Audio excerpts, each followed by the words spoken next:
안녕하세요. 수유평화뉴스 이진호입니다. 말로는 인간안보, 실제로는 북한 위협, 군사훈련. 오늘 이야기 나눠보겠습니다. 문재인 대통령은 5월 10일이었죠. 취임 3주년 연설에서 인간안보를 언급하면서 남북이 하나의 생명공동체가 되고 평화공동체로 나아가야 한다고 했습니다.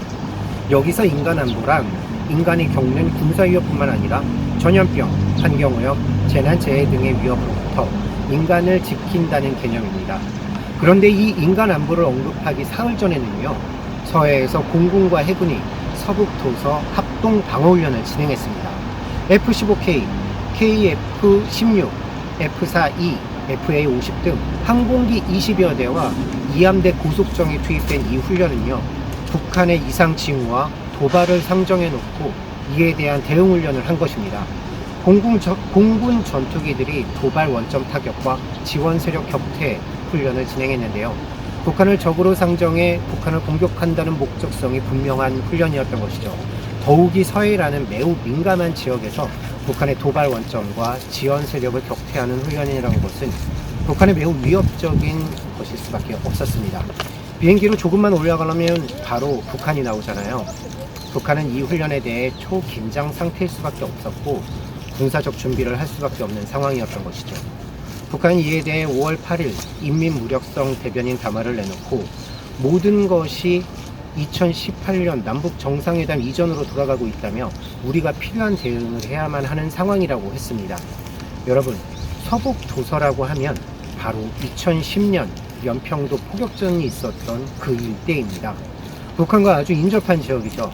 한국군은 연평도 포격 이후 서북 도서 방위사령부를 창설하고 이 지역에서 군사훈련을 실시했는데요. 서해상의 군사적으로 민감한 지역에서 함정과 전투기를 동원한 훈련은 그 자체만으로도 군사적 긴장을 최고조로 높일 수밖에 없습니다.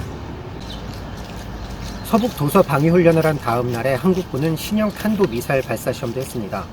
남북 간의 군사적 긴장이 높아지고 있는 상황이었죠.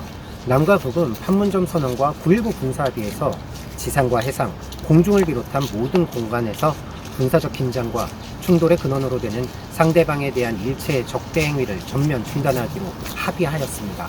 한국군의 서북도서 방위훈련은요, 군사적 긴장과 충돌을 불러일으킬 수 있었던 위험천만한 적대 행위였습니다. 문재인 정부는 진정 남북 군사합의 이전으로 돌아가고 싶은 것입니까? 그뿐만이 아닙니다. 탈북민 단체가 지난 4월 30일이었죠. 강화도에서 대북 전단 살포를 했습니다. 판문점 선언에서 남북은 2018년 5월 1일부터 군사분계선 일대에서의 확성기 방송과 전단 살포를 비롯한 모든 적대 행위를 중지하기로 약속하지 않았습니까? 그렇다면 정부가 전단 살포를 적극적으로 막았어야죠. 두 정상이 만나서 합의한 내용들을 정부 스스로 이렇게 지키지 않는데 어떻게 남북 간의 신뢰가 있을 수 있고 국민은 무엇을 어떻게 믿으란 말입니까? 인간안보, 남북이 생명 공동체, 평화 공동체라고 진정 생각한다면 정부는 이런 군사적 적대행위부터 중단해야 할 것입니다. 4월 20일부터 24일까지 실시한 서해 한미 합동 군사훈련, 4월 19일부터 2주간 실시한 육군 3사단의 쌍방훈련, 4월 23일 해병대 합동 상륙훈련, 4월 27일 공군 공격편대훈련을 실시하고 8월에는 미국이 주도하는 민팩 합동 군사연습에도 참가할 예정입니다.